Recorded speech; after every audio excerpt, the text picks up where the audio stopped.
দেশের স্বার্থে জীবন উজাড় করে দেয়া বাহিনীগুলোর কথা উঠলেই সবার আগে যে নামটি আসে তা হল বাংলাদেশ সেনাবাহিনী। কঠোর শৃঙ্খলা, সীমাহীন ত্যাগ আর রাষ্ট্রের প্রতি নিঃশর্ত আনুগত্য, এই তিনের সমন্বয়ে গড়ে ওঠে একজন সেনা সদস্যের জীবন।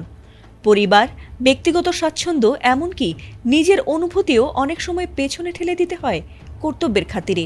তবে কঠোরতার আড়ালেও যে তাদের হৃদয়ে আছে গভীর মানবিকতা আর আধ্যাত্মিক বিশ্বাস, তারই এক উজ্জ্বল দৃষ্টান্ত এবার ছড়িয়ে পড়েছে সামাজিক যোগাযোগ মাধ্যমে।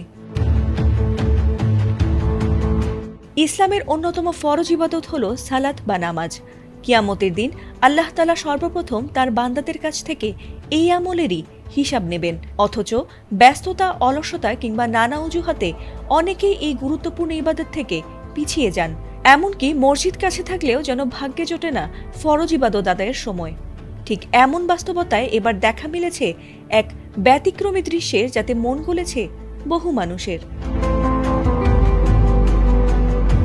বাংলাদেশ সেনাবাহিনীর এক সেনা সদস্যের একনিষ্ঠ নামাজ আদায়ের দৃশ্য যেন নতুন করে নাড়া দিয়েছে ধর্মপ্রাণ মানুষের হৃদয়কে।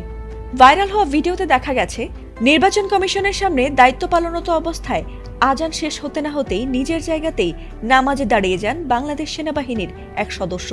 চারপাশে হাজারো দায়িত্বের চাপ, নিরাপত্তার গুরু দায়িত্ব, সবকিছুর মাঝেই তিনি বেছে নিয়েছেন সিজদার পথ।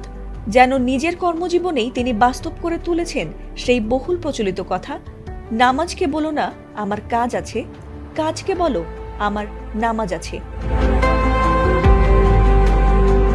একদিকে রাষ্ট্রের শৃঙ্খলা রক্ষা, অন্যদিকে মহান আল্লাহ তাআলার প্রতি সেজদাবনত হয় নেটিজেনদের কাছে মুহূর্তেই তিনি হয়ে উঠেছেন বিশ্বাস আর বিনয়ের এক মূর্ত প্রতিচ্ছবি।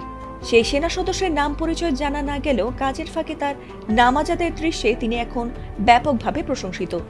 এমন দৃশ্যে অনেকেই প্রশংসা করে লিখেছেন যে আল্লাহ তাআলা যেন সবাইকেই এমন করে ইবাদতের গুরুত্ব বোঝার তৌফিক দেন। আবার অনেকেই তাকে ধন্যবাদ দিয়েছেন তার এই ধর্মীয় দায়িত্ববোধের কারণে। ফাতিমা সুলতানা, এটিএন বাংলা।